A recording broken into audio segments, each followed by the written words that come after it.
Hi, Miles Sanity 602 reporting to you at the Nightmare Central with another video. And in today's video, we're recording this a few minutes earlier, but since I'm a talkative person, when it comes to talking about movies, this will verge on to the next day of day number 4 of my 31 days of horror film reviews, year 4.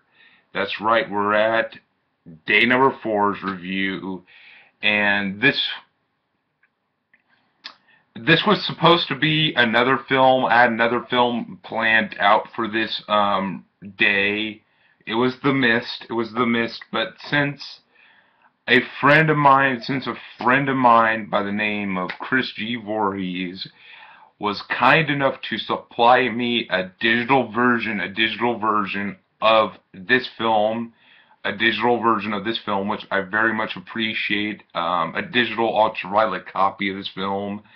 I thought it was, the decent thing to do is to postpone that review probably for like year 5's 31 days of horror film reviews and get down to talking about this film.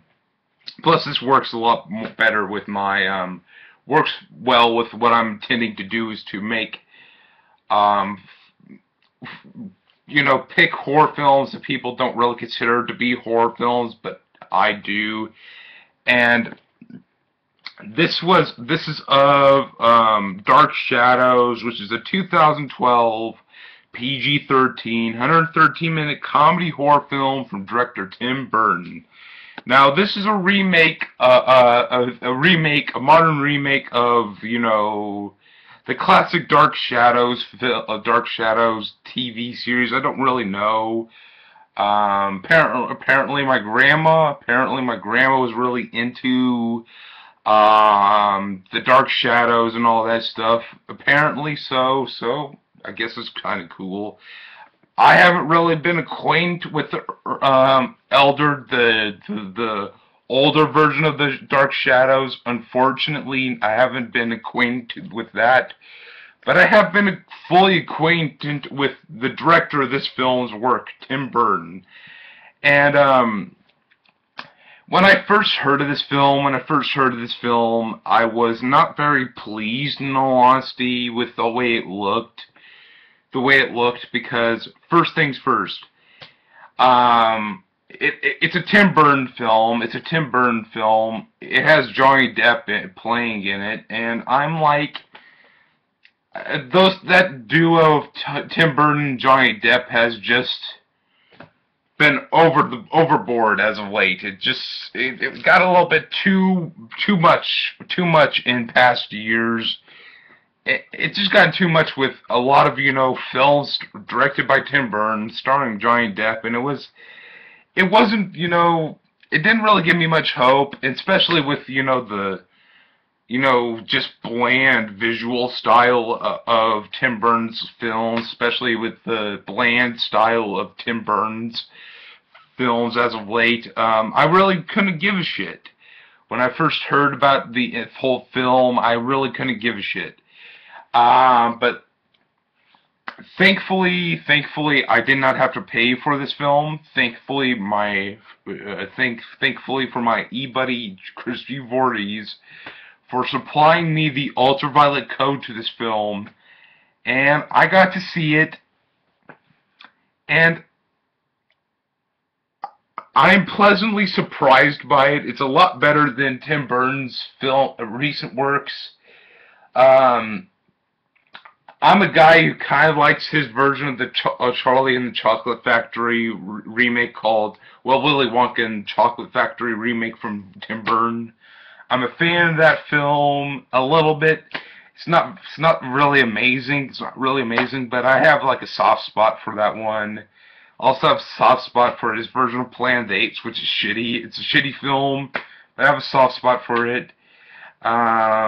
Sweeney Todd probably is his only like somewhat legitimately good movie from the from this millennium. But for the most part, Tim Burton's films have sucked ass as of late. The Corpse Bride was awful. And I wasn't really a big fan of, the this Millennium Tim Burton stuff anyways. I'm not really a Tim Burton fan.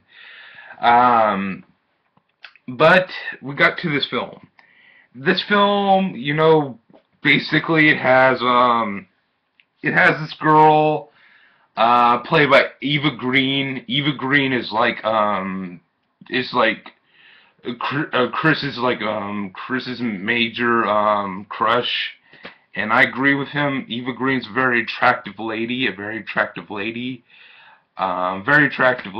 and she was she played Johnny's love interest in the earlier portion of the film, and then she flicks Johnny with Johnny's character, which he plays Barnabas Collins in this film. And she afflicts him with a curse that makes him be a vampire of sorts, and after she afflicts him with a curse, we get to meet this character, which has, when we first meet this character, has some moody blues playing, and I'm like, I wasn't really a big fan of that musical choice for that particular scene. It worked in Rob Zombie's Halloween 2 a bit. That's a shitty movie, Rob Zombie's Halloween 2. I could go on for days about how shitty Rob Zombie's Halloween 2 is, but it was used to better effect in that shitty movie. But we have the moody blues playing. I felt like it was kind of out of place. Then we meet up with the Collins family. One of them is Jackie Earle Haley, which is cool. I think we got Michelle Pfeiffer. Yeah, that's Michelle Pfeiffer. We got fucking Johnny Lee Miller. If you see there, on my Dracula 2000 poster, he plays Simon Shepherd in Dracula 2000, and he plays in this movie, which has kind of a slight similarity to Dracula 2000, in all honesty. Both are about these ancient vampires who are set free in their respective modern ages, and both have their vampires escape from a coffin in the kind of similar fashion.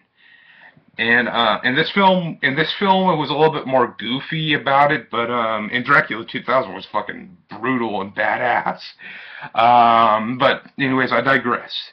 So we get Barnabas Collins comes out, and I like Johnny Depp's Barnabas Collins in this film. I think that Johnny Depp provides a very likable vampire. He doesn't, the type of vampires that you see in this film, are, well, just the one, are, the kind of vampires that don't, turn you into vampires, they just kill you. But that's one thing I kind of like about Barnabas Collins' character, is that he doesn't want to cause no harm. But he has a insatiable blood feast. That was a reason why, that was a part of the curse that Eva Green's character afflicted on him. I kind of like that idea. This movie has a lot of fun scenes to it. It's more of a comedy than it is an actual horror film. If you look at the poster, it's pretty much looks like a Cheaper by the Dozen, but a gothic horror version of Cheaper by the Dozen a little bit. And there's nothing really wrong with the horror version of Cheaper by the Dozen, and that's the way it kind of feels like. A horror version of Cheaper by the Dozen. It could go an Addams Family, but I don't really think it has the charm that the Addams Family has. But it could go that way. It could go that way. But anyways, you get to see these characters. Michelle Pfeiffer, I like her character.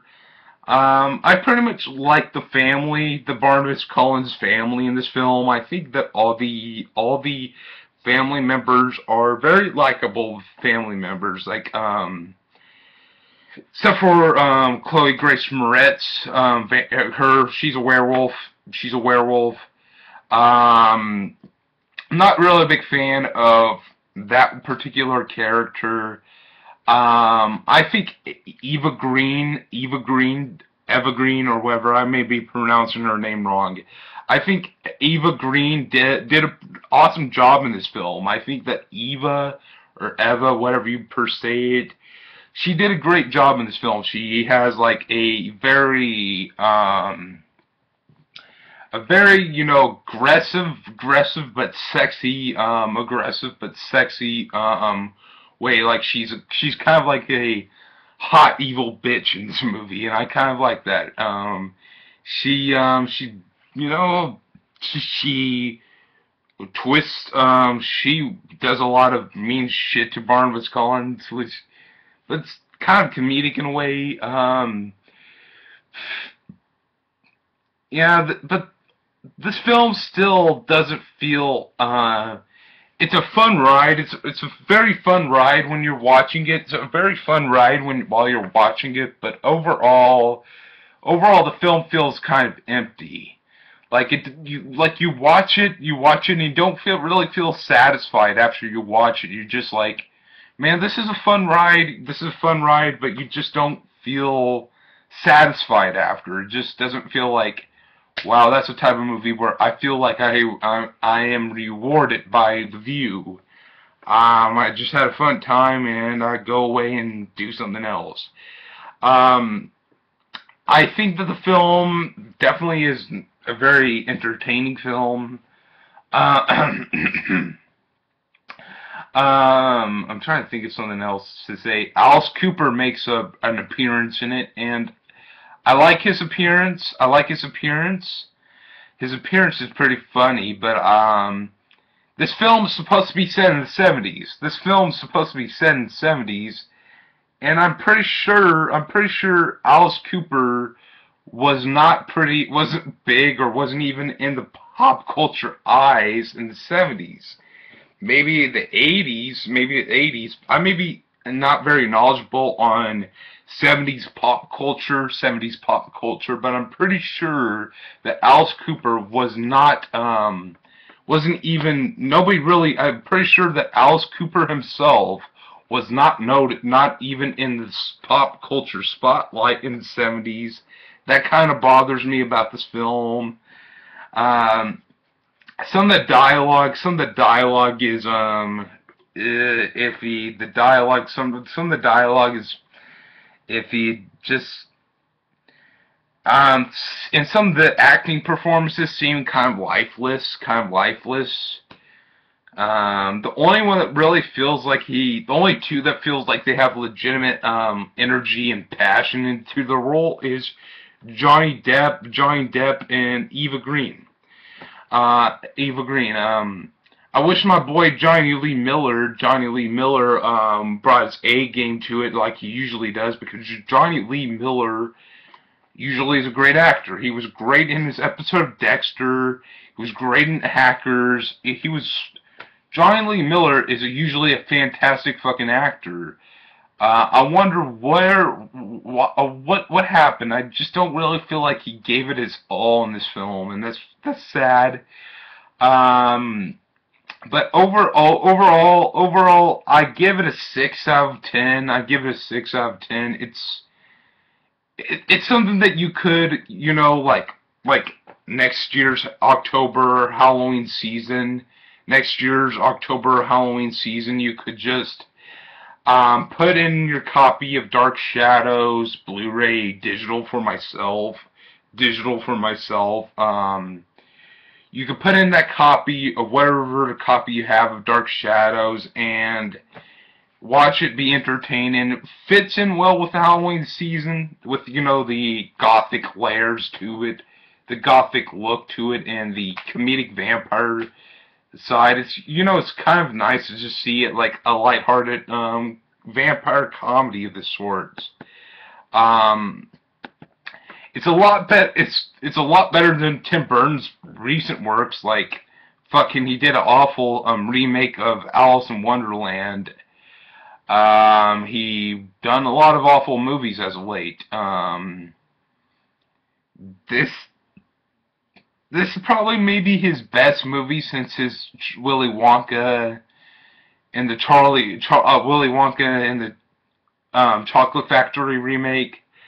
I keep on saying Charlie, but that's the name of the remake, not the original, which my admitted fudge up.